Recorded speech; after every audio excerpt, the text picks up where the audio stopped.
ഇന്ന് നമ്മൾ +2 business സ്റ്റഡീസിലെ 7ാമത്തെ chapter ആണ് ഡിസ്കസ് ചെയ്യാൻ പോകുന്നത്. 7ാമത്തെ ചാപ്റ്ററിന്റെ പേര് പൊതുമേഖലാ സംരംഭങ്ങൾ, അതായത് പബ്ലിക് സെക്ടർ എന്റർപ്രൈസസ്. എന്താണ് ഈ പൊതുമേഖലാ സംരംഭങ്ങൾ എന്ന് പറഞ്ഞാൽ?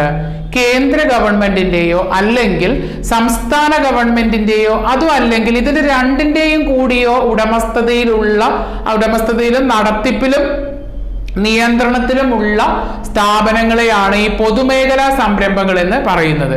പ്രധാനമായിട്ടും ജനസേവനത്തെ ലക്ഷ്യമാക്കി സ്ഥാപിതമായവയാണ് ഇവ. സർക്കാർ തന്നെ പുതുതായിട്ട് രൂപീകരിച്ചിട്ടുള്ള സ്ഥാപനങ്ങളും ഒക്കെ ഈ പൊതുമേഖലാ സ്ഥാപനങ്ങളുടെ സംരംഭങ്ങളിൽ ഉണ്ട് എന്നുള്ളതാണ്. അപ്പൊ ഇതിന്റെ നടത്തിപ്പും അതുപോലെ തന്നെ അതിന്റെ ഉടമസ്ഥതയും ഒന്നുകിൽ സർക്കാർ ആയിരിക്കും, അല്ല സംസ്ഥാന സർക്കാർ ആയിരിക്കും, അല്ലെങ്കിൽ കേന്ദ്ര ഗവൺമെന്റ് ആയിരിക്കും. ഇതാണ് അതിന്റെ ഒരു പ്രത്യേകത. ഇനി ഈ പൊതുമേഖലാ സംരംഭത്തെ പോലെ തന്നെ പൊതു കോർപ്പറേഷനുകളും ഉണ്ട് അല്ലെ. ഈ പാർലമെന്റോ അല്ലെങ്കിൽ നിയമസഭയോ പാസ്സാക്കുന്ന പ്രത്യേക തരത്തിലുള്ള നിയമം അനുസരിച്ച് സ്ഥാപിതമാകുന്ന കമ്പനിയാണ് ഇവിടെ ഈ പൊതുമേഖലാ കോർപ്പറേഷനുകൾ എന്നുള്ളതുകൊണ്ട് ഉദ്ദേശിക്കുന്നത്. നിയമാധിഷ്ഠിതമായിട്ടുള്ള കോർപ്പറേഷനുകൾ ഇതിന്റെ പ്രധാനപ്പെട്ട ലക്ഷ്യം എന്ന് പറയുന്നതാണ് അധികാരം, അതിന്റെ പ്രവർത്തന മേഖല എന്നിവയെല്ലാം നിയമത്തിന്റെ വ്യവസ്ഥ ചെയ്ത പ്രകാരമായിരിക്കും നടന്നു പോകുന്നത് എന്നുള്ളതാണ്. ഇനി കുറെ ഡിപ്പാർട്ട്മെന്റ് സംരംഭങ്ങളുണ്ട്. പൊതുമേഖലാ സ്ഥാപനത്തിലെ ഏറ്റവും പഴയ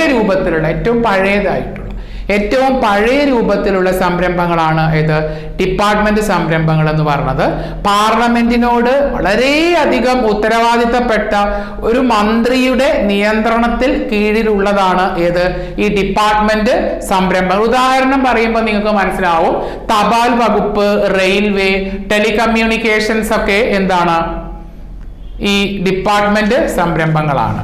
ഇനി ഗവൺമെന്റ് കമ്പനികൾ. എന്താണ് ഈ ഗവൺമെന്റ് കമ്പനി എന്ന് പറഞ്ഞാല്?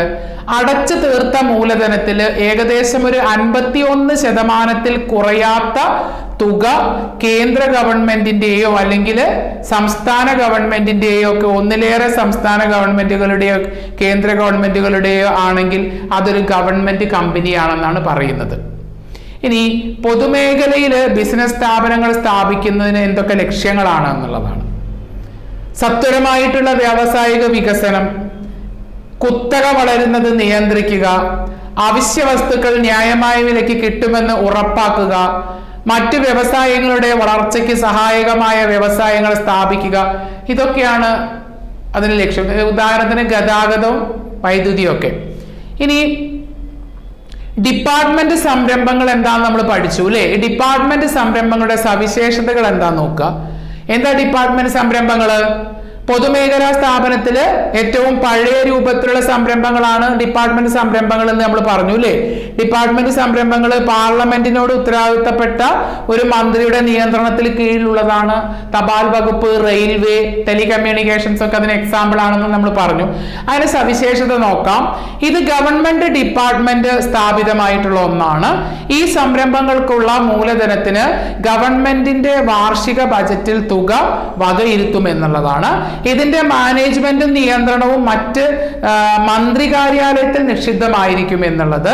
പിന്നെ ഈ സ്ഥാപനങ്ങൾക്ക് ധനപരമായിട്ടുള്ള സ്വയംഭരണ അധികാരം ഇല്ല. അതിന്റെ വരുമാനം എല്ലാം എന്താണ്? ഗവൺമെന്റ് ട്രഷറിയിൽ അടയ്ക്കണം എന്നുള്ളതാണ്. ചിലവിനുള്ള തുക ട്രഷറിയിൽ നിന്ന് അനുവദിക്കണം എന്നുള്ളതാണ്. ഇനി ബജറ്റ്, വരവ് ചിലവ് കണക്ക്, ഓഡിറ്റ് എന്നിവ സംബന്ധിച്ച കാര്യങ്ങളെല്ലാം സർക്കാരിന്റെ ചട്ടങ്ങൾക്ക് വിധേയമായിരിക്കും എന്നുള്ളതാണ് അതിന്റെ ഒരു പ്രത്യേകത. ഇനി ഈ സ്വകാര്യ മേഖലയും പൊതുമേഖലയും അല്ലെ, നമുക്കറിയാം പബ്ലിക് ആയിട്ടുള്ള സെക്ടറും അതുപോലെ തന്നെ പ്രൈവറ്റ് സെക്ടറും ഉണ്ട് അല്ലെ. ഈ പൊതുമേഖലയും സ്വകാര്യ മേഖലയും തമ്മിലുള്ള വ്യത്യാസം എന്താണ്? പൊതുമേഖല എന്ന് പറയുന്നത് സർക്കാരിന്റെ ഉടമസ്ഥതയിൽ ഉള്ളതായിരിക്കും. സർക്കാരിന്റെ നിയന്ത്രണം അതിലുണ്ടായിരിക്കും. നിയമപരമായിട്ടുള്ള നിയന്ത്രണം ഉണ്ട്. അതുപോലെ തന്നെ പിന്നെ സർക്കാരിന്റെ ധനമൊക്കെ അതിലുണ്ട് എന്നുള്ളതാണ്. സ്വകാര്യ മേഖലയോ സ്വകാര്യ ഉടമസ്ഥതയിലായിരിക്കും. വ്യക്തിപരമായ നിയന്ത്രണമായിരിക്കും. നിയമപരമായിട്ടുള്ള നിയന്ത്രണം ഒന്നും ഉണ്ടാവില്ല. സ്വകാര്യമായിട്ടുള്ള ധനമായിരിക്കും അവർക്ക് ഉണ്ടാവുക. ഇനി നമ്മുടെ സമൂഹത്തിലൊക്കെ സാമ്പത്തികമായിട്ടുള്ള ഒത്തിരി അസമത്വങ്ങൾ ഉണ്ടാകുന്നുണ്ട്. അപ്പൊ ഈ സാമ്പത്തികമായിട്ടുള്ള അസമത്വം കുറയ്ക്കുന്നതിന് പൊതുമേഖലാ സംരംഭങ്ങൾ എങ്ങനെയാണ് നമ്മളെ സഹായിക്കുക?